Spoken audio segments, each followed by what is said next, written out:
How you doing today? I was down in the woods here getting a few chores done, just some things getting ready in time for hunting season. Before that comes up, it'll be here before you know it. These hot days of summer will fade away, and then we'll have frost and other weather that it'll get cold before you know it, and we'll be back in wearing coats and shivering and wishing we had these warm days back. But it'll happen not too far in the distant future, I'm sure of it.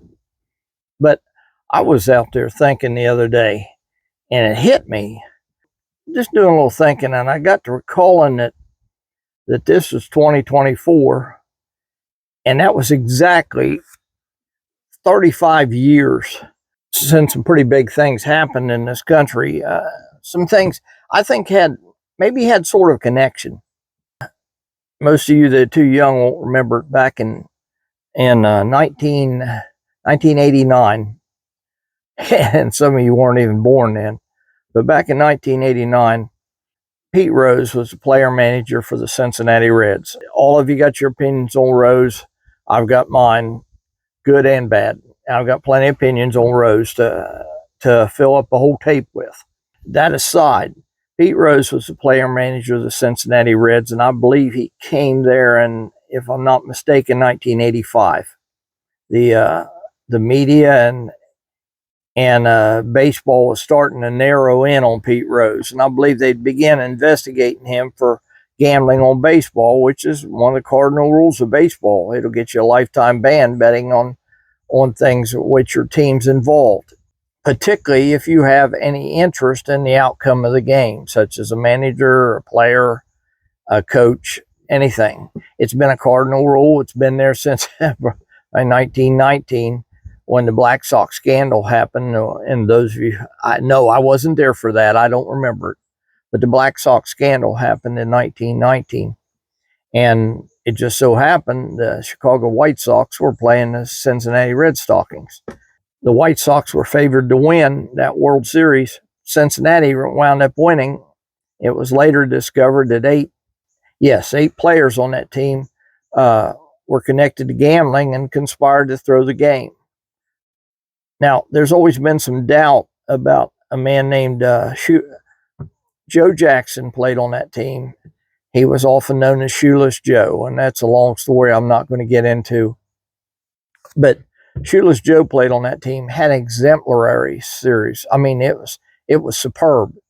Any baseball player today in the World Series had those kind of stats, and I think he hit 367, 387, something like that. But any player in the World Series that had those kind of stats today would be MVP in a heartbeat. So it's real hard to think that he actually threw the game. But as a result of that, a man named Judge Landis was called in, and the players were actually acquitted in a court of law of conspiring with gamblers to overturn the series, and they were acquitted. But baseball brought in a commissioner, Judge Landis, and he ruled that the players that were involved in this were banned from baseball permanently, and he never backed down on it. Anyway, that brings us back to, and I'm taking a long way around the barn here, but there's a point to this story. I believe it was April 3rd of 1989, Pete Rose was on the front page of Sports Illustrated, and I remember the cover like it was yesterday. It said, Pete Rose, under siege. Pete Rose was on this cover, I believe it was April 3rd of 1989. A few months after that, well, actually almost a month after that, Kevin Costner came out with a movie called Field of Dreams. Now, the whole premise of Field of Dreams, it started out just a farmer out on a field in Iowa, and he hears a voice coming out of the cornfield. If you build it, he will come.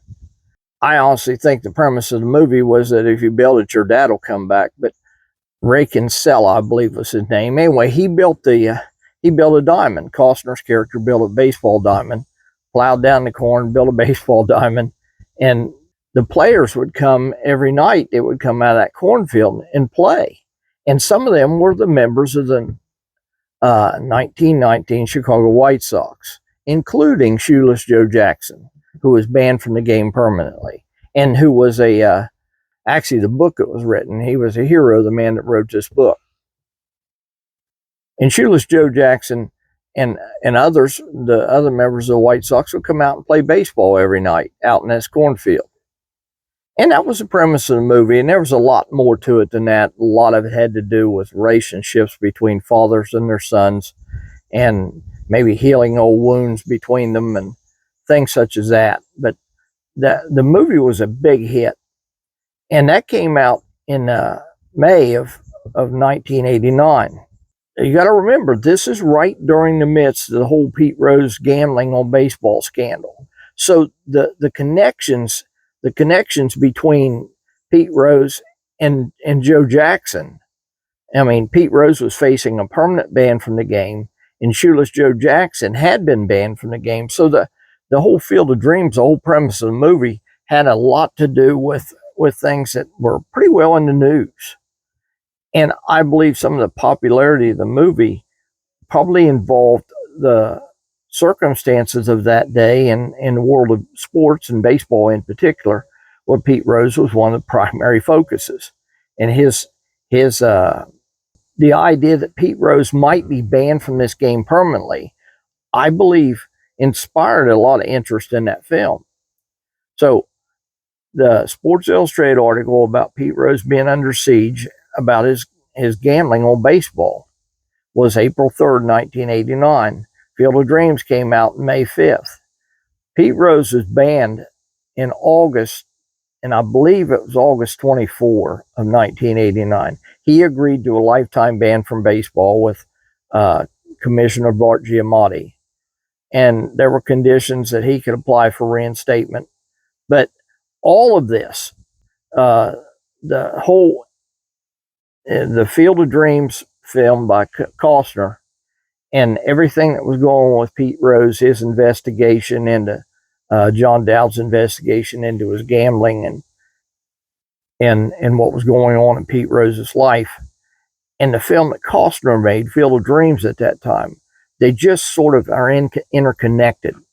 And I believe some of the popularity of that film may have been directly related to the circumstances that were going on in the world of sport, particularly in Major League Baseball, with Pete Rose, who had been something of a legend in the game.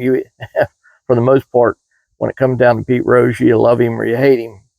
There's very few people that are up on that would be on the fence about Pete Rose, and he just had all that happen. And I truly believe that the circumstances of what happened with Pete that year and what was going on in Hollywood with the release of that film, I believe that quite possibly Field of Dreams might not have been the hit that it was had it not been, or the hit that it's become, had it not been for the whole circumstances involving Pete Rose. And right now, this year, 2024, is 35 years since all that happened. I mean, we're right there in the midst of it. We're only days from when Pete Rose would be the 35th anniversary, same month when Pete Rose received his permanent ban from baseball. And it's still a topic up for debate all the time. Many of you, as I said earlier, there's very few people that are up on the fence regarding Pete Rose. You either love him, you hate him, you despise him, you hate his guts. I'm just somewhere in the middle. I was a great fan of Pete Rose when I was a youngster and growing up as a teenager. But I've seen what he's done, and as a father and a grandfather, I don't think much of some of the things he's been accused of. It just it's a sad story. It's sad that a guy like that just ruined and tarnished what was a great career for his appetites, which he couldn't control. Still doesn't control him today. Rose still doesn't think he's a problem gambler.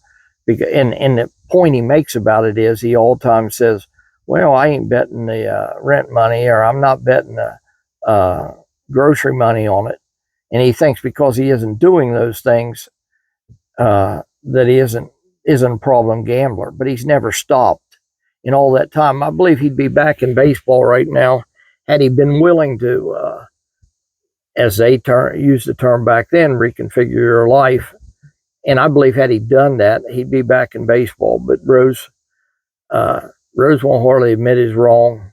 The things that made Pete Rose a hard-nosed player makes him maybe the obstinate, unwilling to change his life player or a person that he's been as well.